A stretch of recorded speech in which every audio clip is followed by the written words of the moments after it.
Kumusta mga bata? Ngayon naman ay pag-aaralan natin ang kulay purple o lila. May iba pa ring tawag dito. Minsan tinatawag itong violet. Ako'y magbibigay ng mga halimbawa ng kulay purple, lila o violet. Kagaya ng grapes. Ang grape ay isang uri ng prutas na masustansya. Nakatikim na ba kayo nito? Ang kulay ng grapes o ubas ay lila, purple o violet. Ang susunod naman ay orchids, isang uri ng bulaklak.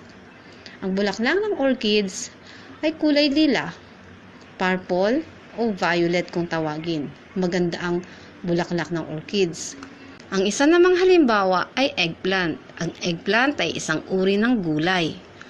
Ito ay gulay na nabibili sa palengke ni nanay o ni mami.